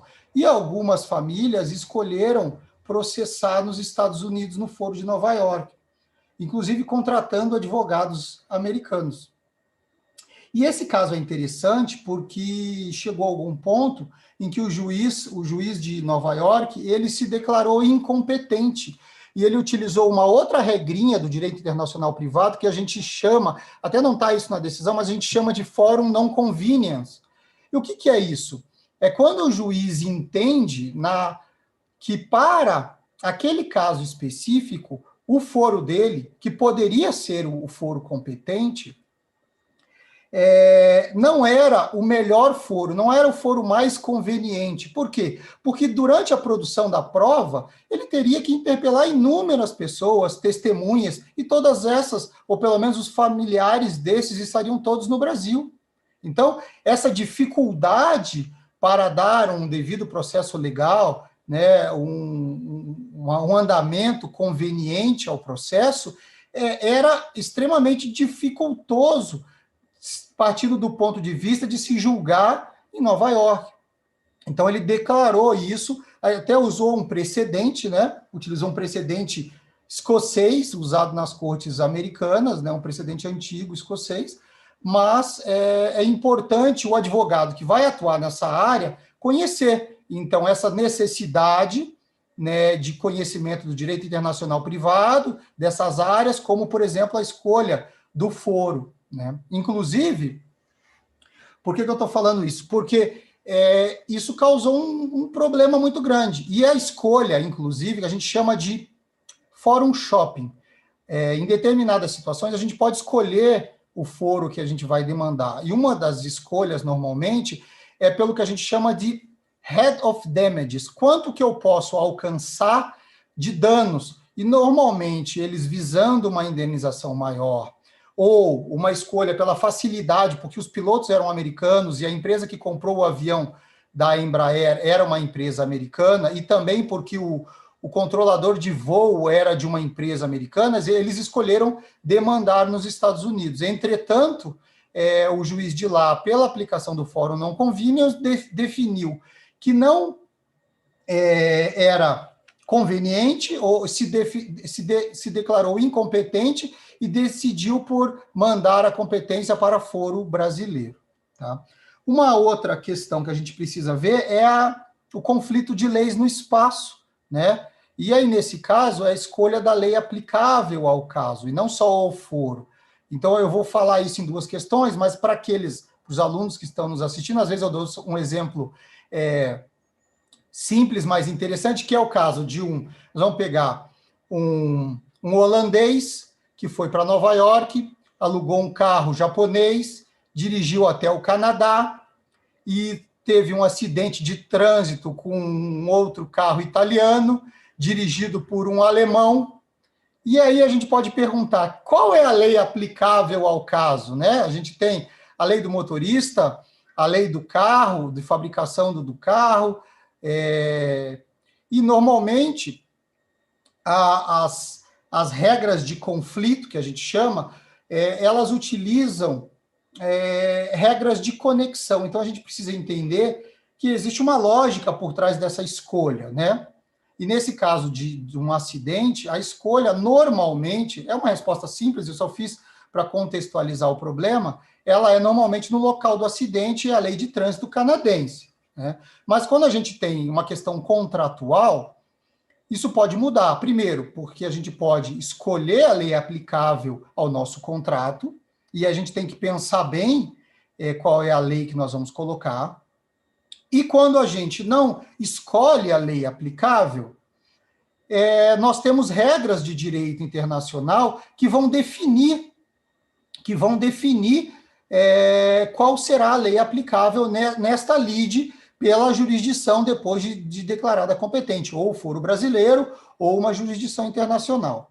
Tá? Então, ainda assim, se houver o esquecimento dos advogados na escolha da lei aplicável, naqueles casos onde é possível escolher a lei aplicável, as regras de direito internacional privado de cada país vai definir isso. No caso do Brasil, são as normas de introdução ao direito brasileiro, né, a gente chama de LINDB, e quando a gente vê o artigo 9º das regras de introdução ao direito brasileiro, ele fala, né, que as obrigações dos contratos serão aplicáveis às regras, né, quando não definidas, as regras ao proponente do contrato, né, no caso de ausentes. Por quê? Porque a gente fala da residência, né, fala de onde elas foram assinadas, mas hoje em dia nós temos contratos que são assinados à distância, então antigamente a gente tinha uma parte viajando para o outro país para assinar o contrato, né, e aí se foi assinado em determinado país, ou se o contrato foi proposto por aquele país, ou às vezes existem cláusulas que dizem quem é o proponente do contrato, né? Mas quando a gente não tem isso, a gente tem que usar outras regras. E só para citar, inclusive voltar àquele ponto da atualização, a gente pode falar, por exemplo, da questão da União Europeia agora, onde a Convenção de Roma agora mudou e chama, o Tratado de Roma agora chama Convenção de Roma, né? E no seu artigo 4º, ela mudou as regras de conexão, ela mudou as regras que determinam, na ausência de uma lei aplicável, primeiro, aqui a Convenção de Roma, que é aplicada para toda a União Europeia, ela determina que as partes tenham livre oportunidade de escolher a lei aplicável que vai reger as suas relações contratuais, mas ainda assim, ela mudou as regras de conexão, a regra do elemento mais próximo da lide, né? E mudou no que sentido? O artigo 4º diz o seguinte: o contrato de compra e venda de mercadorias é regulado pela lei do país em que um vendedor tem a sua residência habitual. Então, olha só, a gente, na falta de escolha da lei aplicável pela atual legislação europeia, que vale para todos os países da Comunidade Europeia, a gente vai definir pela residência habitual do vendedor. Olha só que interessante isso. Isso foi uma modificação.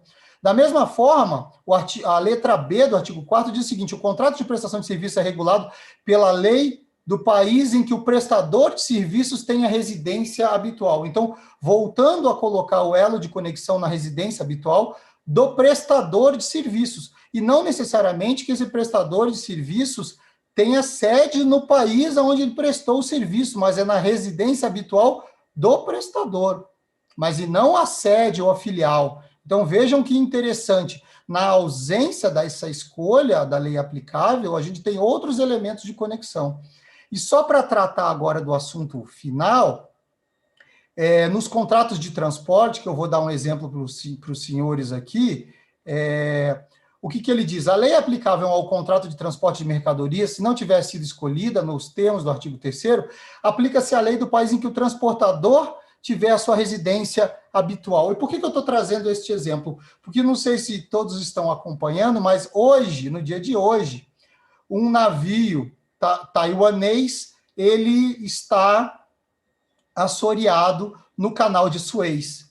Então, para aqueles que não conhecem um pouco do direito marítimo, o canal de Suez faz a ligação do Mediterrâneo ali com a Ásia, né, passando pelo Egito. Então, é um canal que foi alargado, e hoje tem um navio parado lá. Para os senhores terem uma ideia, passam mais de 50 navios por dia neste canal, ligando a Europa com a Ásia, né? É um canal que encurta o caminho, senão esses navios eles teriam que dar a volta pelo Cabo da Boa Esperança, passando pela África, né? Eles teriam que dar a volta em todo o continente africano para chegar na Ásia, e passando pelo Mediterrâneo, ali é um caminho que você economiza, que a gente chama de bunkering, economiza combustível, economiza tempo. Agora nós vamos imaginar, e já tratando agora de direito marítimo de contratos internacionais, o problema que isso vai ser causado. Por quê? Porque esse navio, ele sofreu um acidente que ainda está sendo analisado, mas ele traz prejuízo para várias outras mercadorias. Só para os senhores terem uma ideia, esse navio ele tem capacidade de 20 mil containers de TEUs, né?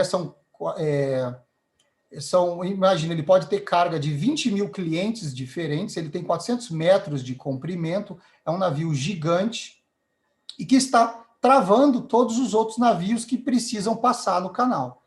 Então, que vai trazer problemas. E aí, a gente imaginando uma lead dessas, o que a gente precisa preparar? Os nossos advogados, para que tenham conhecimento e saibam aonde começar. Olha, então eu preciso ter conhecimento do direito marítimo, e aí a minha fala final é que os advogados que vão trabalhar nesta área de internacionalização procurem novos ramos do direito. Então, o direito marítimo é um ramo novo, o direito e todos os outros ramos do direito com elo internacional são ramos que podem ser trabalhados pelos novos advogados. Então, direito de família com vocação internacional, mas o comércio exterior, principalmente, né? Então, a gente utiliza dessas questões para verificar quantos problemas nós teremos em atraso de mercadoria, em demurrage, né, que é a contenção, que é atrasar a entrega, as obrigações, né, a gente vai falar no direito marítimo especificamente, e aí o conhecimento técnico que o advogado tem que ter nessa área, saber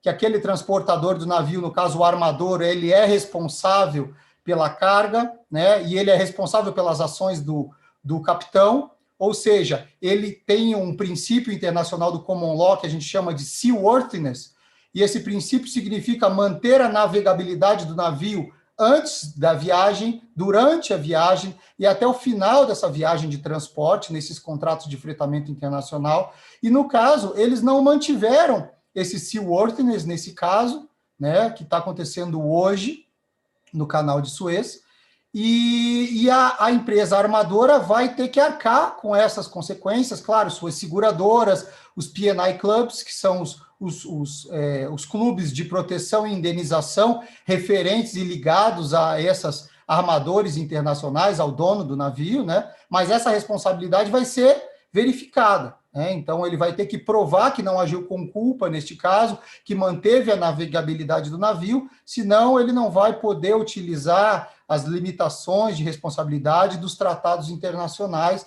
e a conta vai vir alta, é uma responsabilidade muito grande. Então, eu estou só dando alguns exemplos de quão deve ser a especialização dos advogados que têm que trabalhar nesses ramos, né? Trabalhar em conjunto, inclusive, com equipes multidisciplinares, tendo em suas equipes outros prestadores de serviço, funcionários do comércio exterior, despachantes aduaneiros e assim por diante. Tá? Eu estou me estendendo aqui, mas eu só queria dar alguns exemplos dessa necessidade de conhecimento técnico, de conhecimento prático, de especialização. Eu agradeço, passo a palavra para a doutora Renata. Muito obrigado. Muito obrigada, doutora Estive, por compartilhar um pouquinho da sua experiência conosco. Muito importante também essa pontuação acerca de procurar novos ramos do direito. Então, muito obrigada por sua explanação.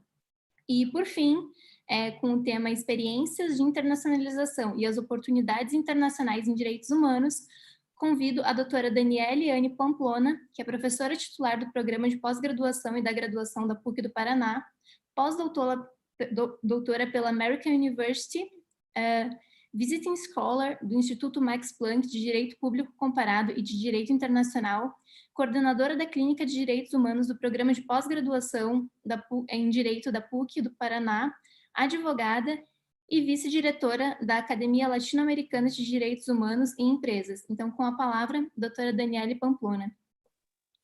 Obrigada, doutora Renata. Eu quero começar agradecendo o convite que me foi feito, agradeço à OAB, na pessoa da doutora Marilena Winter. Quero dizer que agradeço a você, Renata, também, da Comissão de Advogado Iniciante, doutor Estive, da Comissão de Direito Internacional. Quero dizer que é uma honra estar aqui, também com o doutor Eduardo, e a minha grande amiga, a professora Luciana Drimmel, parceira em várias coisas. Quero dizer que vou me ater ao tempo que me foi designado, como boa veia germânica que corre em mim. E então, bom, me foi solicitado que eu viesse conversar com vocês sobre oportunidades internacionais em direitos humanos. E eu, então, fiquei pensando, como a doutora Luciana, né, como é que eu vou fazer isso? E pensei o seguinte, vou dividir minha fala em uma parte mais genérica, mais ampla, e depois algumas questões mais específicas, e a minha fala inteira está voltada a entregar a vocês, que eu imagino então que sejam os recém-formados que estejam aqui nos ouvindo, ou aqueles que logo estarão nessa situação, entregar a vocês então algumas dicas de alguém que acha que está numa posição que pode ajudar aquelas pessoas que querem então fazer uma carreira em direito internacional dos direitos humanos. Quais são as minhas dicas genéricas? A primeira coisa o Dr. Estive enfrentou. Bom, se você quer uma carreira internacional, é preciso que você saiba línguas. E eu vou além. O Dr. Estive falava, não basta saber falar a língua, precisa saber os termos técnicos. Eu quero dizer o seguinte, esse não precisa saber falar, somente falar, já implica em muita coisa, porque a gente precisa realmente saber falar, tá? E eu estou dizendo isso para vocês porque muita gente acha que consegue se comunicar, e se você quer uma carreira internacional, essa comunicação precisa ir além de conseguir pedir um drink num bar, quando você está viajando. Então, ela exige de você que você consiga expor as suas ideias, claro, as suas ideias em relação ao teu tema de trabalho, que você consiga compreender o que as pessoas estão demandando de você. Então, assim, é preciso praticar a língua. Eu diria também para vocês que é necessária experiência com pesquisa. Na área, pelo menos, de Direito Internacional dos Direitos Humanos, a experiência em pesquisa, ela pode sim contar muitos pontos para você. Essa é uma experiência que você adquire na universidade, adquire enquanto você está na tua graduação, mas se você não fez isso durante a faculdade, eu já quero sugerir que vocês busquem instituições de ensino, em especial as que têm cursos de mestrado e de doutorado, porque nessas há uma preocupação com pesquisa, a ponto de nós termos os grupos de pesquisa que são cadastrados no CNPq. E esses grupos de pesquisa, você vai lá, olha qual é o professor que é o responsável, encontra um no tema que você quer estudar, no caso eu estou falando de direitos humanos, seria esse, e é possível que os professores líderes desses grupos aceitem pessoas que não fazem parte da instituição. Então, essa é uma oportunidade, porque você vai participar do grupo e vai poder colocar isso no teu currículo. É importante também experiência com trabalhos em grupo, em times. Então, assim, é muito comum, quando a gente fala em direito internacional de direitos humanos, uma das exigências que vem quando a gente precisa preencher uma ficha, quando a gente precisa entregar um currículo, ou na própria descrição do teu trabalho, é muito comum a exigência de experiência em trabalho em time. Então, se você não fez durante a graduação, que é o momento em que você deveria estar preparando o teu 6º ano em diante, eu também sugiro que vocês voltem às IES. Eu coordeno uma clínica, então vou falar da minha perspectiva. Nas clínicas, geralmente os professores também admitem aqueles ex-alunos, aquelas pessoas que já estão formadas, e ali você tem uma oportunidade de também trabalhar em times. Nós, por exemplo, na Clínica de Direitos Humanos da PUC, fazemos algumas peças de amicus curiae, e essas peças são sempre construídas a muitas mãos. Então, é algo que depois você assina, é algo depois que você coloca no seu currículo, e amanhã você pode, com honestidade, em uma entrevista, falar que você teve essa oportunidade, que você teve essa experiência. E eu digo assim, falar com honestidade, porque eu vou chegar na questão da entrevista, é muito importante você conhecer as suas limitações. Mas já chego lá. A outra coisa que eu quero dizer para vocês, ainda no genérico, é vocês terem um currículo bem preparado. Tá? É importante vocês prestarem atenção no que vocês vão colocar no currículo. Nós, na academia, estamos muito acostumados com o currículo Lattes, mas esse não é o currículo que vai te levar a um emprego fora da academia. Então, prestem atenção quando vocês colocarem os dados no currículo, explorem adequadamente a experiência que vocês têm, para que fique claro, para que fique visualmente fácil de identificar quais são os seus pontos fortes. Então, deem visibilidade àquilo que vocês já fizeram. E mais, não adianta você fazer um currículo muito bem feito e guardar ele ali e passar a usá-lo em 37 coisas diferentes. Porque às vezes é preciso que você faça ajustes. E aí, eu ia dizer para vocês, quando você vai aplicar para uma posição, no geral você tem uma descrição do que é que eles estão buscando e uma descrição das atividades que serão exigidas da pessoa que for escolhida. Se você já tem uma experiência que você acha que é relevante para você preencher aquela vaga, é importante que isso esteja claro no teu currículo. Então, a gente precisa fazer ajustes no currículo para dar uma maior visibilidade àquilo que é necessário para o lugar onde a gente está aplicando. Na entrevista, isso então para falar do currículo, bem preparado. Daí você aplicou, você foi selecionado, normalmente tem um shortlisting. Você vai para a entrevista, é necessário que você conheça a organização para a qual você está aplicando. Tá? Não existe a menor possibilidade de você ser contratado se você não souber o que exatamente eles fazem, qual é a extensão. Nós estamos falando de direito internacional, onde exatamente essa organização atua. Tudo isso é informação relevante. Se vocês podem, e hoje a internet nos permite conhecer muito, então vão atrás de outros projetos que já foram realizados, tenham isso na ponta da língua. É importante entrar na organização sabendo o que a organização faz. E aí, dica, né, do que, no geral, eles vão querer saber. O que é que você, ou como é que você pode contribuir para aquilo que eles estão ofertando na descrição do trabalho. Então, isso vai ser uma coisa que você já precisa ter refletido. Olha, a descrição de trabalho diz que eu vou precisar liderar um time. Olha, eu posso contribuir porque eu tenho experiência nisso, nesse lugar e nesse lugar. Eu já enfrentei as dificuldades tais. Então, assim, a experiência, ela é importante porque ela te dá honestidade na hora da entrevista para você contar o que efetivamente você já enfrentou e aquilo que você já teve de superar. E isso te coloca na frente dos outros. Então, esteja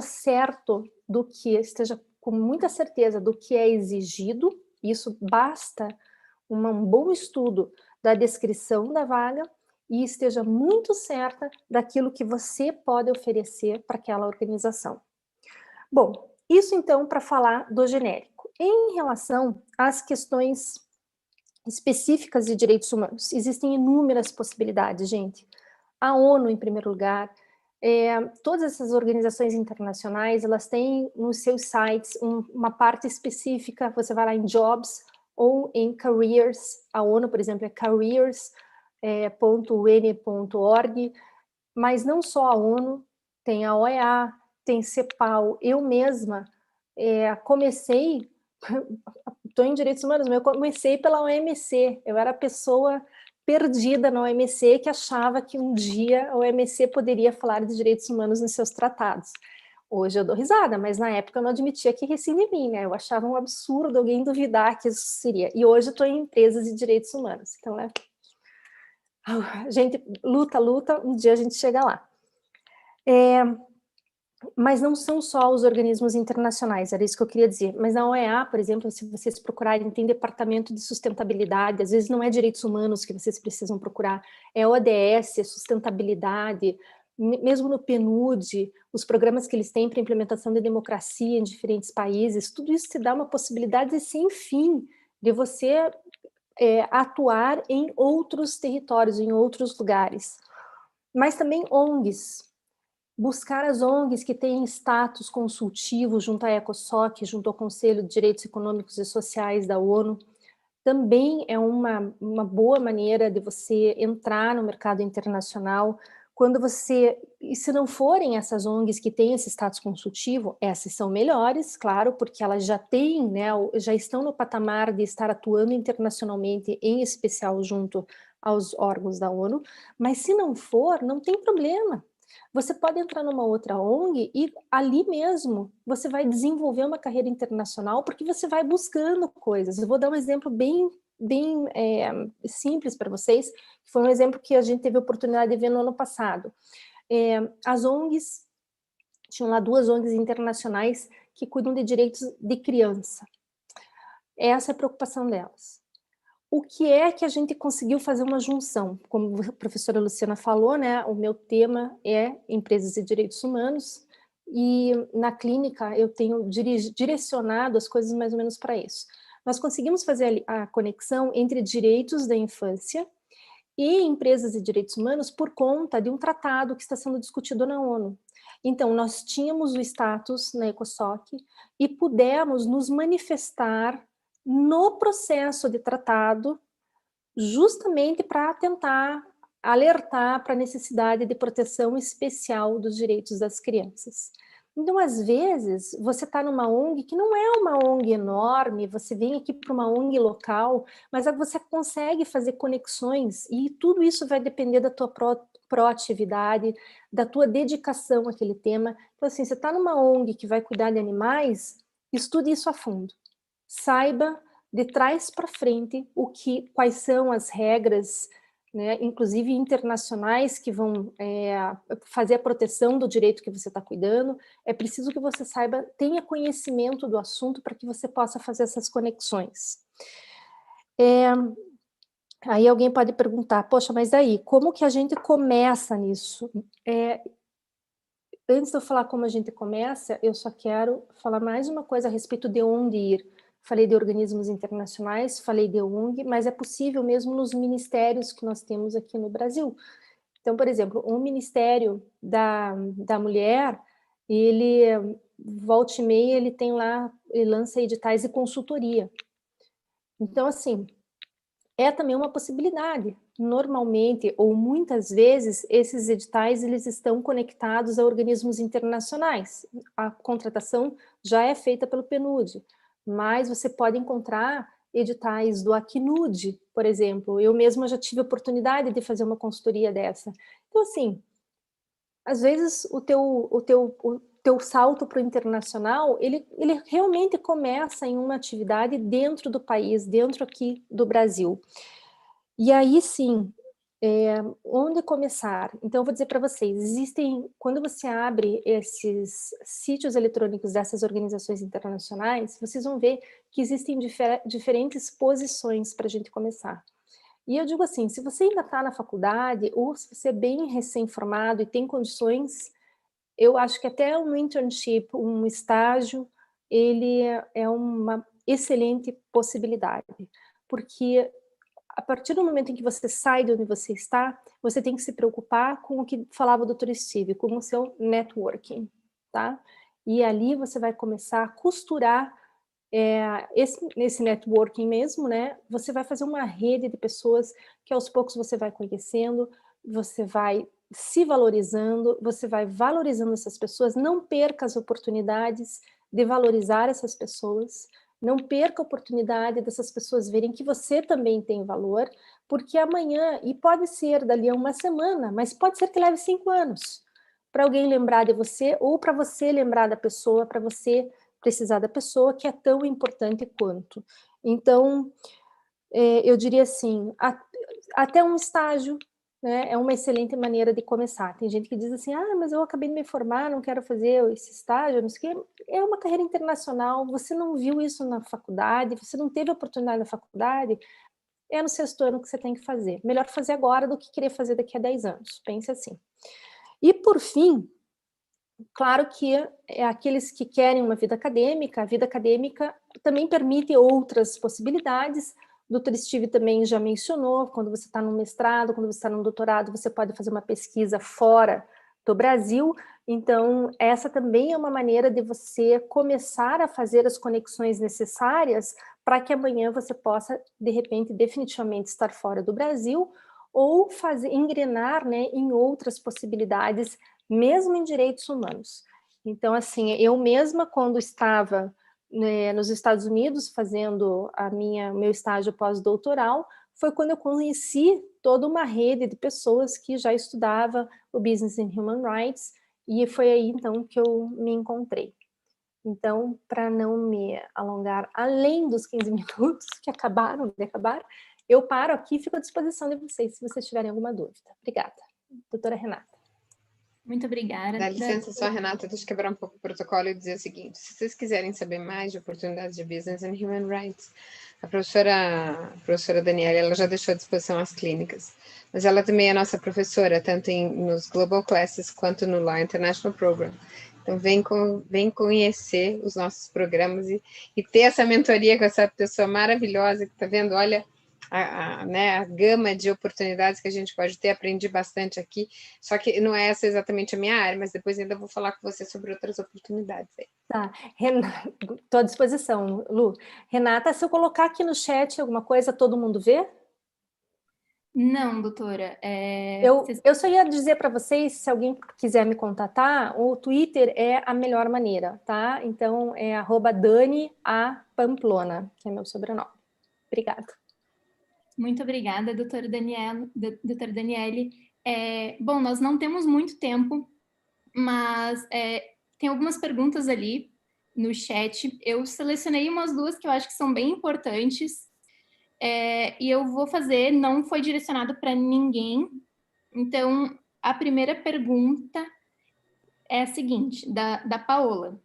Qual a melhor opção? Fazer uma pós-graduação completa no exterior ou fazer aquelas modalidades de passar um período em uma universidade parceira?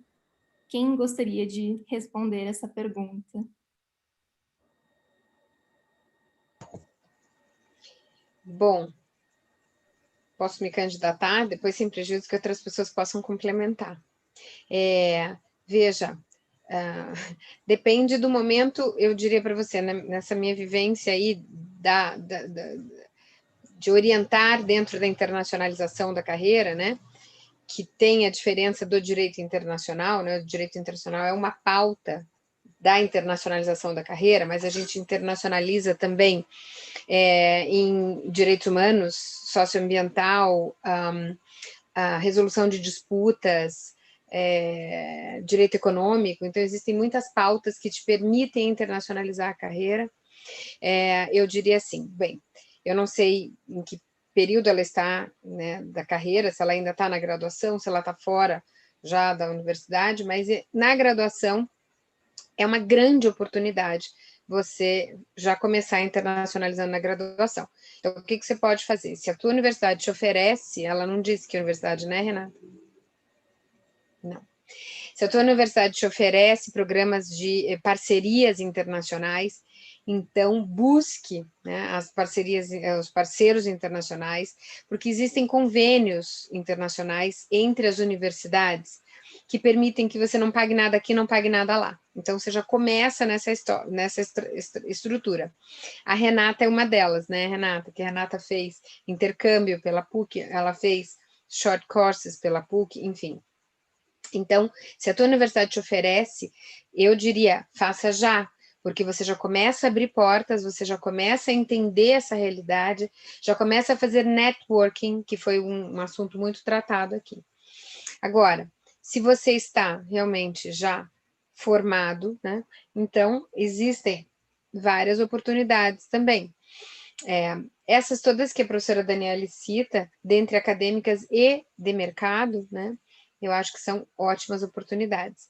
Mas, se a gente falar de uma primeira, né, até para se colocar no mercado, uma oportunidade acadêmica, então existem mestrados, né, nas universidades, que você pode, de novo, voltar à tua universidade de origem e pedir, né, orientações sobre os mestrados que existem nas universidades parceiras, né? Então, você tem mentoria da tua própria equipe de internacionalização da escola, mas também, e da universidade, mas também de professores, mentores, como a professora Daniele, como eu, outros professores, professor Jordão também.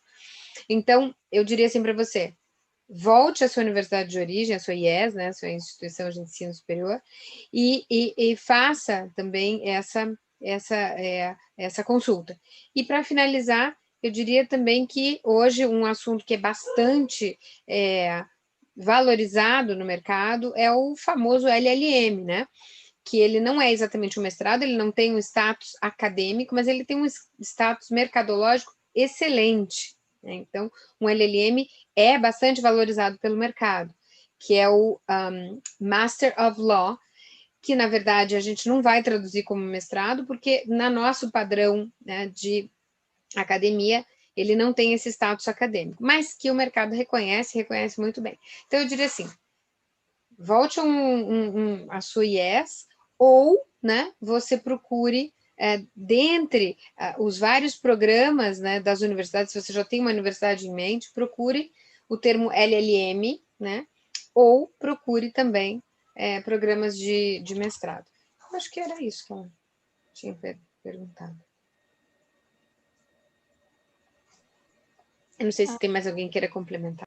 É interessante essa opção do LLM, porque o LLM normalmente ele é full-time, então eles condensam bastante, então não exige que a pessoa fique tanto tempo fora do Brasil. Eles normalmente terminam em um ano, né? Um ano e 2 meses. Então isso facilita bastante. Um outro ponto é verificar que existem alguns países que dão permissão, quando você tem o visto de estudo do LLM, de trabalho parcial. Então, você consegue fazer o LLM, você tem autorização para trabalhar algumas horas, mas não o dia inteiro, exatamente porque você tem que se dedicar à faculdade, mas você consegue trabalhar, por exemplo, 4 horas ou menos por dia em alguns trabalhos esporádicos, que ajuda a se manter, né, fora do Brasil, porque isso é uma dificuldade que muitos encontram. Então, essa facilidade, essa flexibilidade do LLM permite a muitos escolher por essa opção. Ou mesmo a países que permitem o trabalho, né? Então, mesmo com visto de estudante. Então, é bem importante você retomar para uma célula que possa lhe dar informações de birô, né? Informações mais burocráticas, que possam te auxiliar nesse processo. Muito obrigada, doutores. A próxima pergunta do Tiago é: como escolher um curso de mestrado ou doutorado no exterior? Quais são as avaliações que eu devo fazer na hora de me inscrever?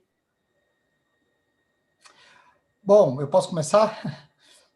O primeiro ponto é escolher você tem que definir a sua área de pesquisa, né? Porque e aí, dependendo, as opções são muitas. Então, você vai ter que primeiro escolher um país, porque dependendo do país vai ser a língua que você vai estudar, né? Há situações em que você estuda até em línguas diferentes, apesar da língua nativa não ser daquele país, né? Por exemplo, Singapura, se você for estudar em Singapura, você consegue fazer o curso em inglês, mas nem em todos os países você tem essa possibilidade. Então, às vezes, a limitação vai pela língua.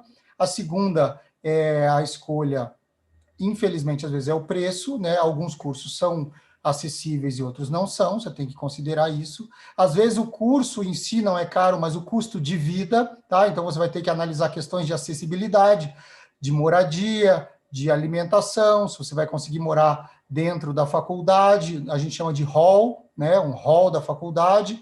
Algumas faculdades são tão internacionais que ela possui propriedades da faculdade, onde você pode morar dentro ou fora, ela mesma escolhe. Os alunos de graduação estudam e moram dentro da faculdade, os alunos de pós-graduação moram em propriedades da faculdade fora do campus, outside campus. Às vezes eles criam eventos para você conhecer outros alunos da própria faculdade, para você alugar uma casa ou um apartamento para dividir custos, para também morar e estudar nessa faculdade. Depois a questão das matérias, algumas você consegue escolher as matérias, né, ou escolher os professores. Então você escolhe, você vai lá, direitos humanos, então eu vou estudar em Leeds, na Inglaterra. Eu vou trabalhar com uma outra área, né? E aí você escolhe também pela especialização e o foco e a linha de pesquisa daquela faculdade. Então, muitas vezes a gente só ouve falar no MIT ou em Cambridge, em Oxford, mas às vezes ela não vai te oferecer aquilo que você busca. Então, procure também, porque cada país tem o seu ranking. Como aqui no Brasil a gente apresenta o CAPES, né, igual a PUC, que atualmente tem o CAPES 6 no doutorado, que é uma das 8, apenas 8 faculdades no Brasil têm CAPES 6 no doutorado, e a PUC apresenta isso. Existem rankings internacionais de qualidade das outras universidades. Então, esses são os focos que você precisa ver. Passo a palavra aos próximos aí, que tem mais pontos para analisar. Eu queria complementar, eu diria que se fosse hoje para eu voltar e fazer, a primeira coisa que eu faria é buscar uma excelente instituição no tema que eu quero e buscar a pessoa com quem eu quero trabalhar. Eu acho assim que o orientador, ele é essencial para você. Se você já sabe o que você quer fazer, se você já tem certeza daquele tema, então eu diria assim, vai pelo orientador, faz uma lista, quem são as pessoas mais importantes, e aí, na lista, você começa a ponderar essas outras coisas que o Dr. Steve estava falando, quer dizer, o custo, como é que vai ser, se pode pagar, se não pode. E só para complementar, eu diria o seguinte, se é para ir para fora fazer todo o curso ou não, depende. Se você tem a chance, vai lá, tá em empresa de direitos humanos, se você tem a chance de ir para Essex, no centro que eles têm lá de empresa de direitos humanos, eu diria para vocês, vão de olho fechado. Agora, se é para vocês não irem para o lugar que vai ser realmente o que vai definir, vai ser o pinpoint no currículo de vocês depois, eu diria, façam no Brasil e façam o sanduíche, porque daí a chance de vocês conseguirem ir para uma instituição como essa no sanduíche é bem maior. Era isso. Só também complementando, eu diria, eu gosto bastante dessa orientação da Dani, foi também isso que eu fiz, né? Eu tinha uma pessoa com a qual eu queria trabalhar porque eu queria trabalhar com Michele Tarufo, e eu fui para a Itália porque eu queria trabalhar com Michele Tarufo. Então, isso fez toda a diferença para mim, isso mudou totalmente a minha visão, né? E eu acho que, assim, isso eu, Luciana, mas agora eu, enquanto, né, uma pessoa da vivência aí da internacionalização, eu diria assim, são dois os grandes fatores que você tem que analisar, né? A sua condição, a condição acadêmica, né? Com quem você vai trabalhar, eu acho que isso é bem importante. E também, sem dúvida nenhuma, a condição cultural, né? Então, muitas vezes, porque às vezes, Dani, eu vou dizer assim, né? O aluno, o estudante ou o profissional, ele não sabe com quem ele quer trabalhar, né? Então, às vezes, ele não tem isso muito claro, né? E isso eu vivenciei nesses anos todos da internacionalização. O aluno chega para mim e diz assim, professora, para onde eu vou? Né? E aí, essa também é uma pergunta Essa também é uma pergunta. E aí eu diria para você, aí se você sabe com quem você quer trabalhar, é muito mais fácil. Se você não sabe com quem você quer trabalhar, então aí você vai fazer uma busca, talvez, em 2 aspectos. Numa reconhecida, né, universidade, enfim, que pode ser orientado pelo próprio staff que está à sua volta, né, os professores, a diretoria de internacionalização, enfim, e também a questão cultural, né? Então, assim, para onde você vai, né? Para que cidade? Aquilo vai fazer sentido para você? Porque também você passar 6 meses, 1 ano num lugar que talvez não seja muito, que você não se adapte, é complicado também. Isso também é um outro fator bastante complicado. Então, eu diria assim, se você já tem um foco, vá atrás do seu foco. Se você não tem foco, pondere 2 coisas. A questão do custo de vida, do local, mas também a questão acadêmica. E eu queria até complementar ainda, professora Luciana, exatamente o que a professora Daniele falou, esse ponto de escolha do orientador, ou dos professores que vão te dar essa experiência, é tão importante. Se você escolhe uma pessoa que ela é referência, assistir a aula com esta pessoa é exatamente diferente de você ler o livro dela, né? Porque você consegue extrair mais informações. Então, quando há esta possibilidade, é extremamente importante. Até deixei separado aqui para mostrar, ó, por exemplo, esse aqui é o professor Gervin. Ele é um professor da África do Sul, que na época era o coordenador do Direito Marítimo de Nottingham e hoje é o coordenador de Direito Marítimo da Universidade de Singapura. E ele ainda é referência internacional no assunto. Aí quando fica mais fácil, você fala, não, mas o professor Gervin pensa diferente. Não é exatamente isso que você está interpretando dele. Esse aqui, por exemplo, o professor J.J. Fawcett, ele é o que atualiza o livro do Cheshire North, que é um dos livros referência sobre direito internacional privado na Inglaterra, né, que é o Conflict of Laws, e ele ainda que mantém e faz as atualizações desse livro. Eu tive a oportunidade de estudar conflito de leis com ele, e ele é a referência. Então, você manter ainda este vínculo com o professor, mas você absorver esse conhecimento da pessoa que escreve é extremamente importante, até na sua fundamentação, né? Porque você traz um ponto de vista mais completo daquilo que ele escreveu. Então, concordo com a doutora Daniele, tem realmente procurar o professor, referência, escolher orientador, inclusive questão de relacionamento, né? Tem que ser uma pessoa acessível. Obrigada, doutores.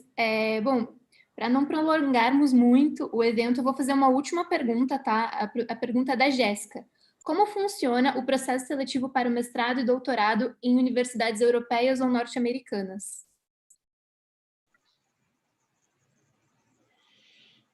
Eu acho que eu vou me adiantar aqui aos colegas e vou só fazer um breve comentário para depois possibilitar que os outros possam também contribuir. O que eu diria, assim, para você, Jéssica, minha querida? De novo, isso retorna a a nossa fala de todos nós inicial, quer dizer, não existe, assim, um padrão, né? Então, você vai dizer assim, as universidades europeias, as universidades norte-americanas, não há um padrão. Existe, né? Eu fiz uma fala inicial e disse assim, como internacional é o seu currículo? Uma pergunta difícil de se responder. Por quê? Porque existem muitos os caminhos, né? Então, não existem as universidades europeias, existe a Universidade de Bolonha.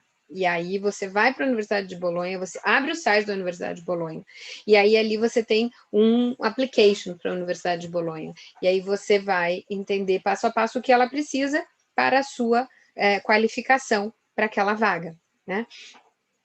Eu quero ir para Cambridge. Ok, então eu preciso ir na Universidade de Cambridge. Foi o que a Dani falou na hora de fazer o seu currículo. Não é um currículo padrão. Você vai colocar as skills, as habilidades que vão ser importantes para preencher aquele application.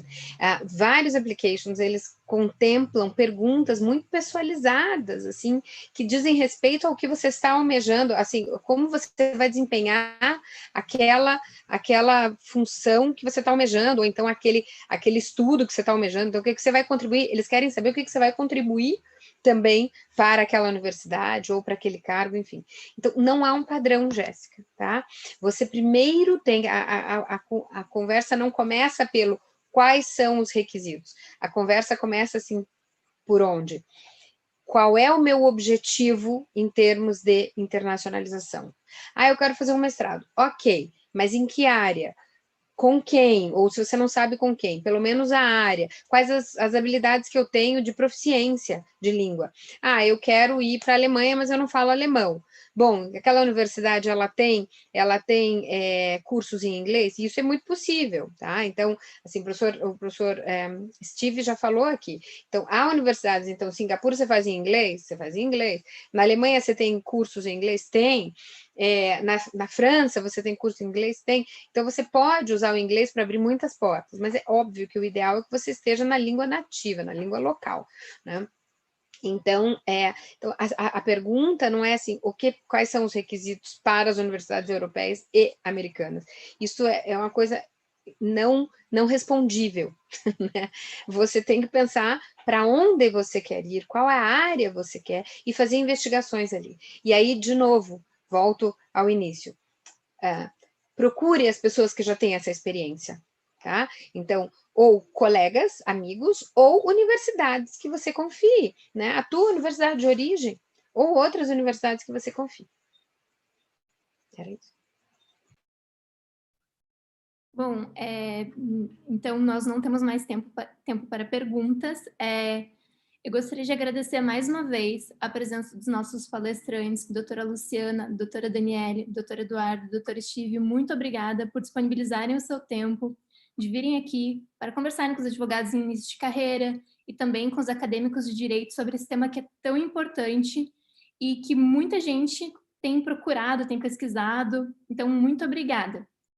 Agradeço também a Comissão de Direito Internacional da OAB e também a PUC Paraná pela parceria por esse evento.